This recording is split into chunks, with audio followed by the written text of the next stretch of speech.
answers. Are you a family caregiver? Are you caregiving for someone who can no longer take care of themselves? Are you overwhelmed? This is Caregiver Solutions Info with Marcia Teele. Marcia will be hosting an hour of true stories and information, tips and updates of the latest research and necessary information in the caregiving field, focusing on you, the family caregiver. An Alzheimer's disease and dementia care expert, Marcia has 15 years of hands-on experience at Arden Courts, a leader in assisted living dementia communities here in the U.S. Marcia covers everything you need to know as a family caregiver, especially if you care for a loved one with Alzheimer's disease or other related dementia or chronic illness. If you have a friend or relative that is also a family caregiver, call them now. They won't want to miss a minute. And let them know they can watch on caregiversolutions.info. And they can listen on WNN 1470 AM in South Florida or nationally on the iHeartRadio app.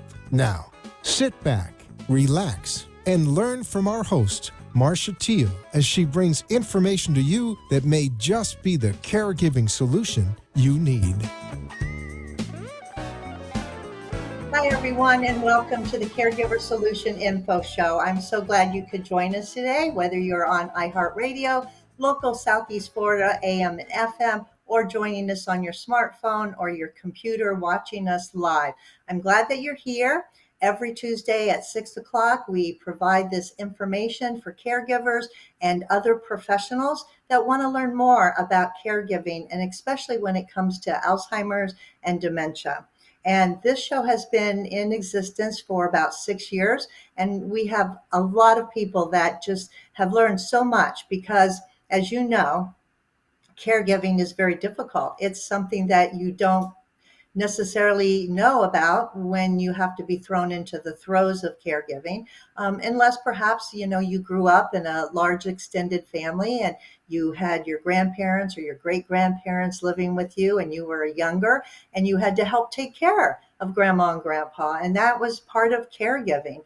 And today caregiving is very prevalent. There's so many people out there that become caregivers every single day, especially with the numbers rising in dementia. A lot of people that even don't have dementia need the help because they can't care for themselves. So this is what this show is all about. We interview people that are experts in their field, including doctors and social workers, a lot of geriatric care managers, some scientists even talking about the new breakthroughs in science that's helping to find a cure for these different types of diseases that we're dealing with. When it comes to memory loss, we talk to caregivers. A caregiver can learn so much from another caregiver because they're walking in their shoes or they have walked in those shoes. And so this show is for educational purposes to help you to learn, to give you great advice, and so that you can be a better caregiver and hopefully a less stressed out caregiver. So today we're going to be talking about something a little different that maybe sometimes if you're a new caregiver, you might not even have thought about, that legal issues can surround caregiving. And when we talk about legal issues, we're talking about things that are very important going forward in caregiving. There's so much to learn about caregiving, and the legal issues are paramount. Did you ever think about, if I'm taking care of someone, what happens to me if I can't do it, if I pass away first? We don't have any children. There's no other family. Who's going to step up? What's going to happen to my loved one? Who's going to make all of these decisions? And then the other part that you might think about, what if this caregiving lasts 10, 20 years? What if I run out of money? How do I pay for this? Where does the money come from? I can't use up all my money because I need to live too. So these are questions that keep caregivers up at night sometimes, thinking about the what ifs and what do I do and how do I know? So today we're going to be talking about those issues, and we have two wonderful experts that are joining us today. They're going to be so helpful in addressing all of these questions. So I'm very happy to have my two guests with me, and both of them are in the field related to caregiving because they have so much experience, both of them over 25 years, helping families, helping seniors, counseling, talking with them, knowing the ins and outs and the do's and the don'ts of these issues. So first of all, I'd like to introduce you to Pam Weiner, PhD, Dr. Pam, and she has her PhD in social welfare, and she is actually a registered guardian and the director of the guardianship program at the Alpert Jewish Family Services of Palm Beach County, and they service children, adults, seniors, and people with disabilities. And she's joining us from her home office. And hi, Pam. Welcome to the Caregiver Solution Info Show. Also with me today is Amy Dow, Esquire. Amy Dow is an elder attorney. She works with Elder Needs Law Firm. She's a partner there. She specializes in Medicaid planning, estate planning, probate, and guardianship. And today her special topic is going to be elder law planning and Medicaid planning. So welcome, Amy. So glad to have both of you here today. You know, you both have different fields, one more of the guardian social work field, the other one more of the law, the elder law field, but yet you're very connected in many, many ways. And I know that you all work together, have worked in the past and work together now to help a lot of families. So this is going to be an awesome interactive conversation today with helping people to understand what they need to know when it comes to elder care and planning for being a caregiver. So all of that being said, Amy, I'd like to start off with you first because being in the law field, you help people, and there's something that all people, not just caregivers, but all people probably need to plan for to in their life. You know, just from everything about what do I do when I can't make my own decisions to what do I want to do if I die. And these are long range plans. But talk about the basics, what people really need to have to start off with, and that would apply to just everybody. Yes, thank you. So the key that you said is everybody. And the truth is that everybody, meaning every adult, 18 years and older, should have a very good and complete set of what we call advanced directives. And those are the very important documents like a power of attorney or a healthcare surrogate designation, where basically a person, the principal, names somebody that they want to be able to have the authority to help make decisions for them if they can't. And so that starts even when someone is 18. Like I said, if you have children that are in college or whatever, they are now adults. And so if you want access to any of their medical records or anything else or want to help them with banking, they need to have power of attorney or healthcare surrogate. The same thing for our seniors and our aging population. If you want your caregiver to have the authority to do banking for you or to make medical decisions for you, you need to give them the legal authority through the set of advanced directives. I speak to a lot of people along the way who will say, oh, that's okay. I don't need those documents. My son knows what I want, or my wife knows what I want. And what we're really here to talk about, and especially with Pam as well, is that if it's not done properly according to the legal requirements, having your son know what you want isn't really going to help. And that's where Pam would come in a guardianship situation if the documents are not in place. Great. So you mentioned power of attorney, and that is making financial decisions, and healthcare surrogate is more of healthcare decisions, right? Yes, and I'd like to just underscore, because this is what we find a lot of people are afraid of. It does give the authority to make these decisions, but what people should need to understand is that as long as you, the individual, have the capacity to make those decisions, you still can. signing these documents doesn't mean you're giving away your ability to make these choices. You're just sort of adding someone on the team to help you when you can't. Well, I'm really glad that you made that distinction because a lot of seniors think that, gee, if I give someone my power, they're going to take over. I don't want them to know everything. I still want to make my own decisions. So thank you for making that distinction because I think a lot of people kind of are confused about that. But let's talk about when someone does not ever execute a durable power of attorney to let someone make decisions for them or healthcare surrogate to make those healthcare decisions. And now there's no one left to do it because they have maybe no children, they have no buddy that they've trusted that could step up to the plate because it's not in writing. What happens when someone is alone, they're incapacitated, they haven't come to see you to draw up their advanced directives, and they need help? What happens? I guess That's that one really was the for question. me. Amy or for me?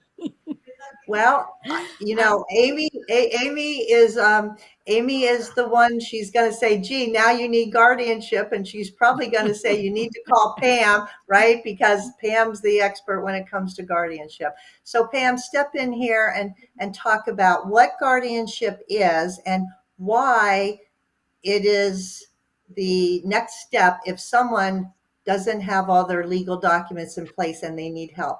Talk about guardianship. I think it's really important to saying that guardianship is a last resort. Courts and humanity want to find restrictive options possible for a person. And even if someone is in stages of dementia, they may be able to exit, and we'll let Amy address that in a moment. So even if there's no one else around, if I am slipping a little bit, but still am somewhat oriented to person and place, etc., I say, I love my neighbor across the street, and she's the one I want, and not my third cousin, Alabama or something. But guardianship is an adjudication, a legal process that really takes rights away from somebody who has lost the ability to execute those rights himself or herself, or who is unable to express wishes. And those rights, many of those rights that are delegated to a guardian. And it is the family that would have the first crack at becoming the guardian. A professional isn't taught initially. If there is care, safe, loving family, and the problems arise when a professional is brought in. Generally speaking, you don't want to spin fast, so I kind of hedge it like that. If families agree, if there are 3 children even, and one wants to place mom in ALF in New Jersey, and one wants her to stay in her house, and one needs 24-hour care at home, then alone at home, and they can't agree, then this whole adjudication process gets complicated. And in some cases, there's mediation that can help. If it doesn't help, that's where a professional guardian is sought, and the guardian will handle personal matters as well as matters very often. Well, it sounds like it's complicated, and it sounds like that's something that you've always said you want to try to avoid guardianship if all possible. So we're going to take a quick break, and when we come back, Pam's going to share with us the pros and cons of guardianship. So stay tuned. We'll be right back.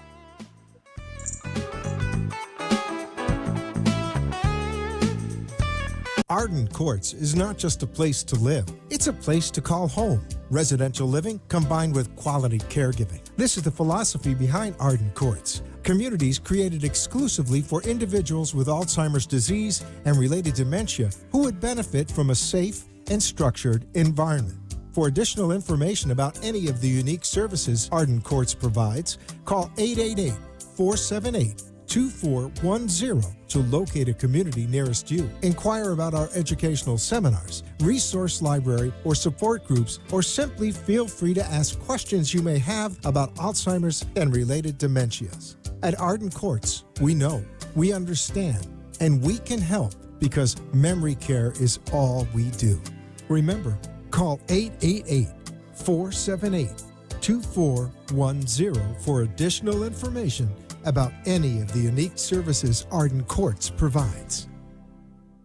You are listening to your host, Marcia Teele, an Alzheimer's disease and dementia care expert on CareGiverSolutions.info. If you have a question or wish to share a story, call into the show at 888-565-1470 and talk with Marcia. Now, back to Caregiver Solutions. Joining me today on Caregiver Solution Info Show is Pam Weiner, PhD, and she's got her doctorate in social welfare, and she's currently the director of the Guardianship Program at Alpert Jewish Family Services in Palm Beach County, and also Amy Dow. Amy is an attorney with the Elder Needs Law Firm. They specialize in Medicaid planning, estate planning, probate, guardianship, and I'm so happy to have both of you here. We're talking about legal issues when it comes to caregiving, caring for someone, when somebody needs to set up their legal documents, why they need to set them up, and what happens if they don't set them up. So we're talking to you, Pam, about what happens when someone does not have in their portfolio the legal documents that everybody, like Amy said, everybody needs. They need a healthcare surrogate. They need a power of attorney, a durable power of attorney, a living will. So it comes to guardianship, and you mentioned that sometimes it has to go to court, right? It's a legal process. So when it goes to court because they don't have the other forms and now you're forced into guardianship, what's the process? I mean, is it something quick and easy, or is it drawn out? Is it complicated? Is there a typical process for guardianship? There are also emergency processes. So a typical process is that someone is very concerned about someone else, and they have to engage an attorney. It is a legal process, and petition at someone and allege that someone is incapacitated and needs a guardian. And remember, this is with having changed and someone that you can rely on, that attorney does for you. So the process is you get evaluated if you're incapacitated by three community. They make recommendations to a judge. There's a hearing. You signed if you're alleged incapacitated, and it represents you. So if you're really opposed to the guardianship or have made other arrangements that just nobody knows about, you can express that and have your behalf. And the family or clergy, neighbor, or whoever it is that did the petition is going to express his or her concerns in the court. And again, they're going to speak to whatever family they can find to see if they want to serve. If they're able to and not excluded a factor or other, like being a felon, and then, or too far away.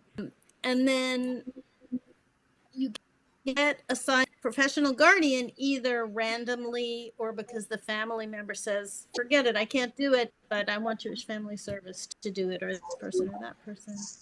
But a stranger shows up. And I want to emphasize that when you do your documents in advance, you're going to choose someone who knows you and loves you. And think of all the groundwork that we have to do as a professional, PhD, no PhD, to get to know somebody and try to figure out what's them and who they really are and what quality really means to them. And they might be somewhere on that dementia spectrum where it's less and less possible for them to really share that with you. And you have to work very hard in a collaborative way with them to get them what they need and get them what they want, where you're just walking in on someone and they're 80 years old, let's say. You have a whole history there that you're missing. And that's why it's so important for healthcare issues, for social issues, for what your priorities are, what you think is really, not just to have those conversations with the people around you, designate someone. We are very willing to do that hard and try very hard to understand you, but especially when it comes to an Alzheimer's patient, sometimes we're sympathetically flying by the seat of our pants. You know. I understand it gets very tough, very complicated when you have that memory loss in there, and people's personalities can even change, and people with dementia can become paranoid about things, and they think people are stealing from them, and very difficult situation.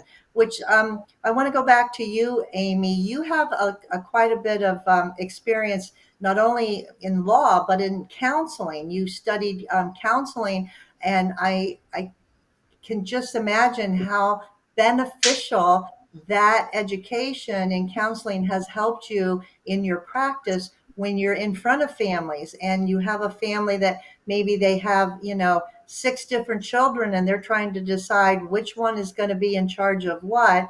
And maybe they're all arguing. And I'm sure you've had situations in your office. How does your counseling education and experience help with helping the families determine to figure all that out?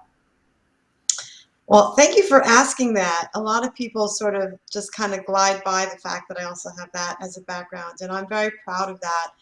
And I feel, especially in the elder law arena, having the insight about how really to listen to people and to talk to people that you learn so much about in a counseling program really helps, because we're not just drafting contracts. We're dealing with real families with real issues, and oftentimes are in crisis mode and just don't know where to turn.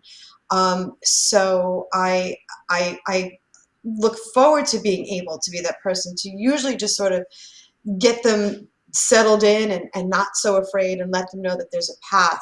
And there are many times when families don't agree, but in my personal experience, I have found more times than not they do agree. And so I'm very grateful that I've had that.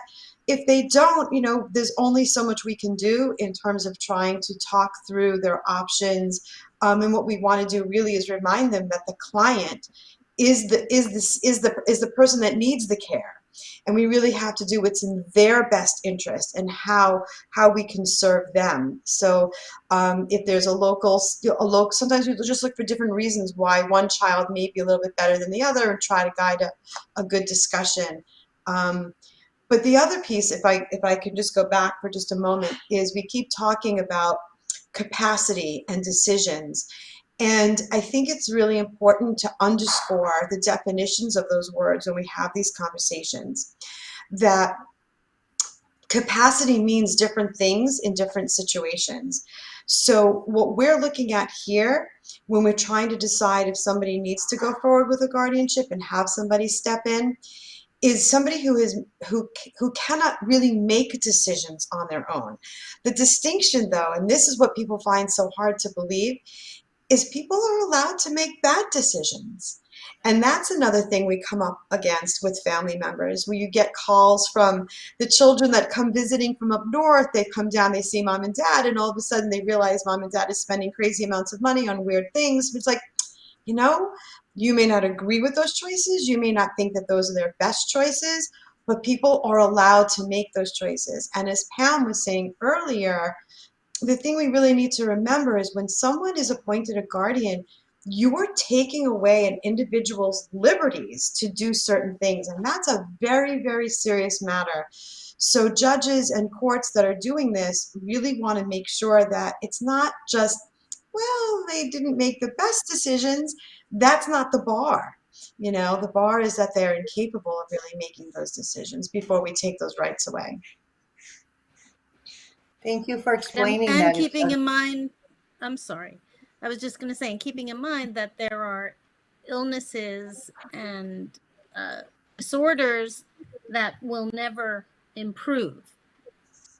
So somebody gambling or somebody who has a mental illness, who has tremendous potential for getting better if they take their medicine. Not that that's an easy process, but it's very in the court's eyes than when you say this person has had only 6 years, and we all know it's not going to get better. Very different thought process for the judge. Well, you talk about guardianship taking away someone's rights. Besides the right to make a decision about maybe where they want to live, what other rights are taken away from them, Pam? So there's a list, and every guardianship is different. So there are plenary guardianships where everything away, and I'll give you a list in a moment, where guardianship may only take one thing away, or 2 or 3, but there are sometimes 10 things checked or crossed out. So it's the right to make medical decisions, the right to determine your environment, your friendships, your associations, the right to make medical decisions, residence, I don't know what I said already, right to make financial decisions, right to apply for public benefits. And all of those are to the guardian, but there are other rights like the right to vote, right to drive, the right to work. Those things might be as well. And of course, I can work for you. So those are not delegable to the guardian. Typically, people maintain their social environment. Typically, guardians encourage families and friends to stay in touch with wards. People about half and half residence issue. So that varies a lot. Almost all the time, we get the medical piece. But I do have wards who make their own medical decisions, and we handle all their finance, all of their bills, determine where they live. I mean, there's a collaboration, right? So if the judge has made a determination that she make her medical decisions, so we know already she has a level of understanding. So there's a lot of collaboration and discussion in making decisions for someone else. As long as they're verbal and alert, it's a collaboration. And that's we have good. I like veto power. Yes, a collaboration, a balance of power, so to speak, because you want someone to feel that they're still involved in their own decision making up to the point where they're able to do that. It gives them that self-esteem and makes them feel good about their life. So I like that word collaboration. That's really great. Well, we're going to take a quick break. We're going to be giving away a book. So if you're listening or watching and you don't have the 36-hour day book, which I highly recommend, get a piece of paper and pencil. When we come back, you'll find out how you can get it for free. We'll be right back. Stay with us.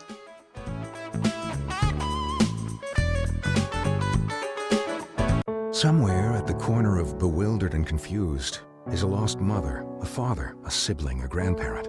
Wandering is a common symptom of Alzheimer's or related dementias and can often make those who care for a loved one feel just as lost. If you're looking for a place that's safe and secure, look to Arden Courts. Memory care is all we do. We know, we understand, we can help. To learn more, visit arden-courts.com. Arden Courts follows equal housing opportunity guidelines. You are listening to your host, Marcia Teele, an Alzheimer's disease and dementia care expert on CareGiverSolutions.info. If you have a question or wish to share a story, call into the show at 888-565-1470 and talk with Marcia. Now, back to Caregiver Solutions. I'd like to take this opportunity to thank our national sponsor, Arden Courts Memory Care Communities. Arden Courts has about 50 memory care assisted living communities throughout the United States, 10 of them here in the state of Florida, where I am, and they are a leader in the care of people with memory loss, but they also care for you, the family caregiver, by providing you with lots of resources, support groups, educational seminars, and today, this book. This is a wonderful resource for caregivers. It's called the 36-Hour Day Book, written by Dr. Peter Rabins and Nancy Mace. It's a great book for giving caregivers a lot of wonderful information, resources explaining the different kinds of dementias, tips, advice, scenarios. You can read it cover to cover, or you can pick and choose the topic that is most current for you at the moment. And this book is absolutely free, just because you're listening or watching this program today.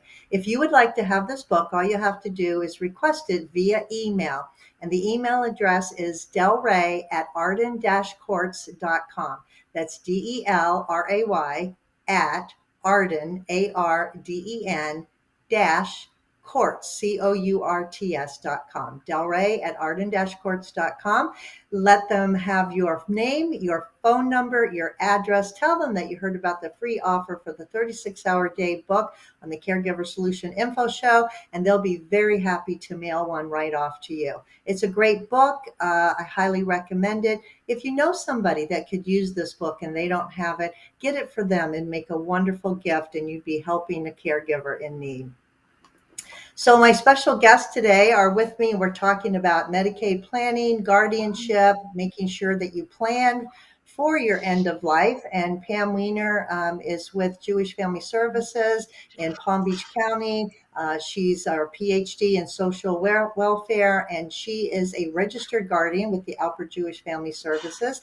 And Amy Dow, she is an attorney, and she is been in the practice of helping and counseling with families for over 25 years, as well as Pam that much. So we have the best of the best right here on the program.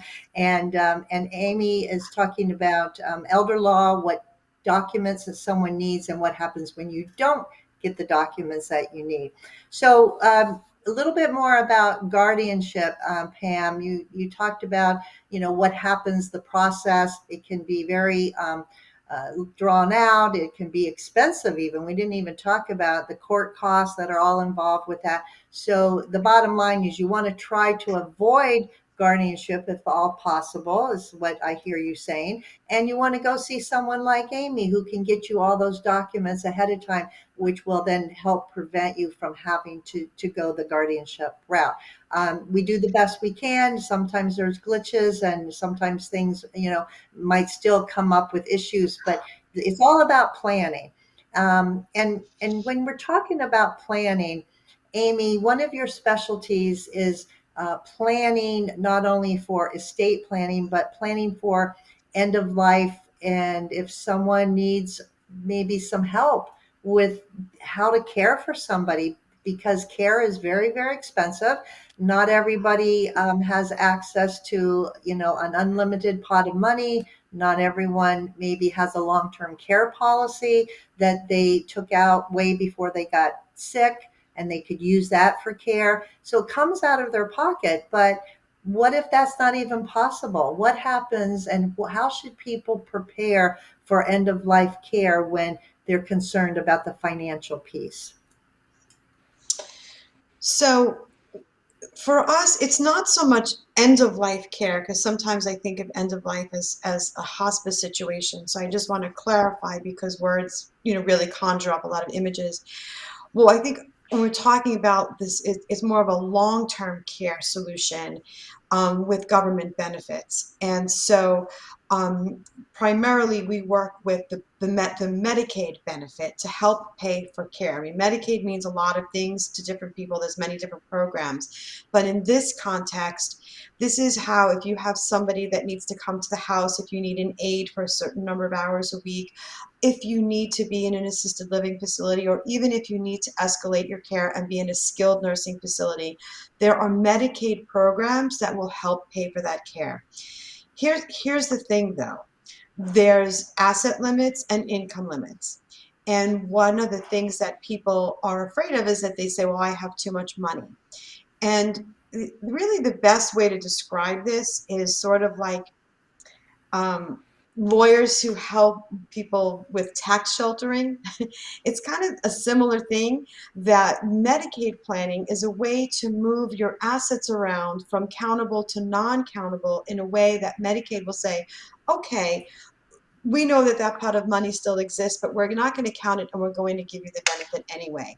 And that's really what the Medicaid lawyers are best at, is helping people go through their income and assets and figure out how we can rearrange them in a way that you're not completely impoverished, but that you can still get the government benefit. And the best time to do that is in advance. And that's, I think, the theme of today is you can educate yourself, you can do documents, you can do planning to put yourself in a better situation later. And even if it's already later, there's often ways that we can still work with people to help them get government benefits. It's really up to you how much detail you want me to go into. So I'm going to let you ask me if you want more information about the particular programs. Well, when should people start planning for Medicaid if they're thinking about the care? Like you said, it doesn't have to be end of life because obviously, there's hospice that can come in, and that is another benefit through Medicare. But there are legal requirements when you say that you have to plan ahead. And I know that a lot of laws recently have changed in the last few years when it comes to Medicaid planning. So, can you talk about something called the look back period? A lot of people seem to be Yes. concerned or confused about the look back period. What does that mean? So I'm glad you asked that, because that is probably the number one misunderstood concept in Medicaid planning. So remember I said that we can move assets around and income around in ways that Medicaid says that's fine, okay? One of the things that you cannot do is when you apply for Medicaid, Medicaid will look back 5 years. What is Medicaid looking for? Medicaid is looking for whether you've given money away, meaning that maybe you gave your kids $20,000 or $30,000 and it was a gift. So Medicaid takes the position, well, if you had that much money to give away, you should have saved it and used it for your care. So what happens is they look back 5 years for those gifts. And if you've given money away to that extent, there's a mathematical formula they use to determine a penalty period that you will be ineligible for benefits. Even if you have given money away, there's ways to sort of cure that gift, which is why you should still always talk to an elder law attorney. But that's what's commonly misunderstood about that 5 year look back. They're looking for gifting, things where you don't get something back in return. It's very important to recognize, though, you can spend your money on yourself, your care. You can retrofit your home. You can pay your caregivers. There's lots of things you can spend your money on as long as there's that fair market exchange. There's even a concept for Medicaid planning where you can pay family members. And I use kind of air quotes for paying them. It's really a way to exchange some assets and recognize their time. But you have to have a contract in place in order to do that. And that's something you would see an elder law attorney for. So it used to be a 3 year look back. Now it's five. Um, is you think it's going to increase anytime soon, or why do you think Medicaid made that change in a look back period? Is it because too many people were maybe delving into the pot too soon, or why do you think that's changed? Yeah, I don't really hear too many issues with the 5 year look back on the chopping block of being changed or extended. There's other things that do cause us concern in other areas. Um, One of the things we've been hearing about is there's an option for a pooled special needs trust. It really starts getting very technical, but yeah, some of these things are always subject to the legislature changing them, which is why, keeping in touch with an elder law attorney, not waiting until it's too late. I really try to do a lot of education with seniors in general, like the idea is that at every stage of life, you have different goals, right? And if you're a young family person, you want to see an estate planning attorney because you want to make sure your children are provided for, that you have a guardian for your children. God forbid something should happen to you. And as we get older, that shifts, right? Hopefully our children are grown and they're doing well and taking care of themselves. And now the focus is more on me. So as those life changes happen, those are good times to at least consult with an attorney and see what your options are and what you should be planning for. Even if the lawyer says, you know what, check back in 5 years, but you need to constantly be aware of the changing laws and your changing goals, and checking in at those different phases, because there are things we can do in advance that you need to be educated about. That's great advice, Amy. I know that you hail originally from New York, and we're talking about checking to make sure that you keep abreast of Medicaid and the different laws, which leads me to ask you, Medicare is pretty much the same all over the country, but when it comes to Medicaid, talk about how it's so different state to state. That's another one of my favorite lines, because I get so many calls from the Northerners, the kids up north about their parents down south, and they've all spoken to their neighbors and their neighbors' friends, and they think they know what's going on. But New York is actually one of the good examples of being extremely different from New York. I mean, from Florida. I mentioned before that in Florida we can use contracts to transfer assets to children. It's called a personal service contract. They don't have that in New York.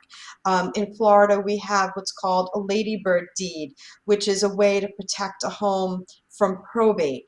And so there's all these different tools that we have down here that make Medicaid planning a little bit easier, actually, than some other states. And so for people that are just coming here, it's a good thing to check in with. Again, doing a consultation really doesn't cost very much with most lawyers, and you can just learn so much. I think Pam has been wanting to add something, so I'm going to pause and let Pam chime in. I just, you reminded me of two things, Amy, that I wanted to mention on your behalf. Just as through different phases of your documents will likely change because your priority change, as you get older, you sometimes the people that you designate leave the earth. And one thing that Amy and I have both found is that, every 5 years or so, probably, if you have your power of attorney documents in place, especially with COVID and your healthcare documents, a lot of people that you may have been able to rely on past may be frail, unavailable, and so it's really important everything is current and to check in with an attorney from time to time. And I wanted to make the other point I wanted to make, and Amy and I have talked about this a lot. Things work, and in guardianship, other things can work. They're not legal. We find, in the drawer, we find a piece of paper, and it'll say, I want my brother to have my watch. I don't want to. My sister knows where my gold coins are, and we get these things and we try to follow this little scribble and do whatever the guy has on the piece of paper. But if there's an argument or the sister doesn't really know where the coins are, we're out of luck to get those to the next generation. So those informants do not hold sway if things go to court. And I just wanted to, again, emphasize how important they are. And then the third last thing that you triggered me on was to say that service has a special needs pooled trust. And so if people need to shelter, some funds available. Just wanted to put that out. Very good point. You could tell that you two have worked together and can really complement each other. So, Pam, when you have a ward that you're guardian over and they end up needing Medicaid, then that would be, I assume, an opportunity where you could work with Amy to help get all of that taken care of. So you guys are part of a team, and when when we're talking about caregivers and we're talking about caregivers and taking care of others, we talk about a team, putting together your team. And your team consists of, your medical professionals, your legal professionals, the people that are helping you, make decisions, the guardianship, your social services. All of these people are part of a team. And I think it's real important to know who your team consists of. And if you're missing a part of that team, then, go ahead and fill in that gap, because I think this is what we're talking about is all the planning that we're doing. And planning is planning who are your team members, and like Pam said, making sure that it's up to date, and making sure that team player is still eligible and still can be part of that team. Something may have happened and you have to, draft somebody else in, just, like the NFL, you lose a team member and you've got to draft somebody else in. And it's a process, right? It's an ongoing fluid process. And I think we would all agree upon that. So we're going to take our last break. We'll be back, and then you can find out how you can get in touch with these lovely professionals to get your questions answered. We'll be right back.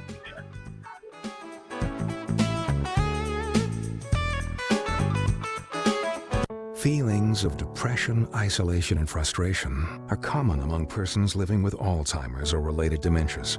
It's common among those who care for them, too. It takes a lot of patience and courage. It also takes knowing when you can no longer do it alone. At Arden Courts, memory care is all we do. Talk to us. We know. We understand. We can help. Don't let guilt keep you from making the right decision. Visit arden-courts.com.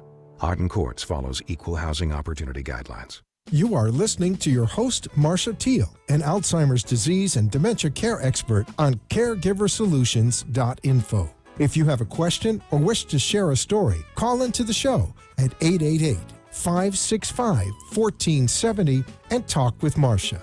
Now, back to Caregiver Solutions.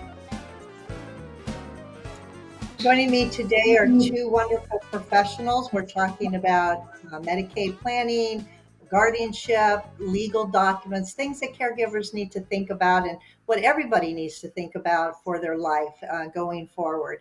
Sometimes we can just go through life and not think about that we might need those types of things, and they're legal issues that everyone needs to pay attention to, whether you're a caregiver or not. And so Pam Weiner, she's with Alpert Jewish Family Services of Palm Beach County, registered guardian. And Pam, talk a little bit for just a second about some of the services that Alpert Jewish Family Services provides in addition to the guardianship program that people could tap into. Okay, well, help people across the lifespan going through difficult times in their life. We have mentoring programs for children and tree and testing for schools and clinical testing and things like that for kids. And then we go up through through the ages. So we have a strong counseling program, a food pantry for our community. We have long-term care program. We provide case management for Holocaust survivor, older adults. Have a domestic violence prevention treatment type of program as well. We do a lot of things over there. I'm trying to think. We have a music and memory program for our clients, which you're probably familiar with, and working with people with dementia, which is lovely. I'm trying to go through the building now and we have a referral. Well, needless to say, there is so much to tap into, right? You just have so many wonderful, wonderful programs, probably too many even to mention. A lot here. of volunteer opportunities, some with stipend as well. Great. And so how can someone contact your organization to find out more or to contact you about the guardianship program? Whatever's bothering you, you can call 561-684-1991, and we'll try to help you get through whatever difficult. And if it's a guardianship issue in particular, that call will. Wonderful. Okay. And also with 684. us is Amy Dow. Amy's an attorney, and she is an attorney who specializes in helping families through Medicaid, probate, guardianship, all these kinds of things, especially with her extra counseling background we talked about. So Amy is very versed in also helping families as well as Pam. Amy, can you please let us know if someone heard something that you talked about and they'd like to know more, how can they contact you? Well, my firm has an incredible website as a resource. There's videos and documents and phone numbers. It's elderneedslaw.com. elderneedslaw.com. My partner and I are both on there. You can reach us if you want to call. The number is 561-725-5670, but really the easiest way is just to go to elderneedslaw.com. If I have 1 minute, I just want to say something I think is crucial for caregivers to know about. That if you think the person you're caring for is not capable of signing these documents, you might want to think twice, because the rule is a person can still execute a power of attorney, a will, and other such things in a lucid moment. Okay, so if you have somebody that's going in and out, but usually in the morning at 10 o'clock, they're pretty sharp, we can sign documents with them at that time, even if an hour later they don't remember what they did. So just keep in mind, if you're working with someone who has those windows, we can work with those windows. Thank you so much for having me today. I enjoyed it so much. And Pam, it's always a pleasure going back and forth with you. Well, I thank you, both of you. Thank you both, because, and Amy, that was a great point, because I've seen that happen where people are in a lucid moment. They absolutely know what they want. They are in agreement. And, because of the dementia, and sometimes they're fading in and out, things can change. But I'm so happy you brought that up, because I've actually witnessed that, and it just turned out to be the best thing for the whole situation. So I want to thank you both for being here today. You were both so informational, and education is great for everyone, for caregivers. So caregivers, step up, get your documents, get everything early. If you're not a caregiver, get it before you need it, so you don't have to get the guardianship. But if you need anything else, you can certainly go to the other organizations and get all the social services through Alpert Jewish Family Services in Palm Beach County. Thank you, guys. Also, don't forget, if you want to get the 36-hour day book, all you have to do is send an email to delray@arden-courts.com, and they'll be happy to mail you one with your name, address, phone number. It's an awesome resource. Thank you, guys. I hope to see you again. Keep up the good work. Thanks for being here. And thank you to everyone listening and watching today. We'll be back next Tuesday with another wonderful program, 6 o'clock Eastern Time on caregiversolutions.info or on your iHeartRadio app and local Southeast Florida. So until next time, take care, stay safe, and have a good evening. Bye-bye. Bye. Bye, Amy.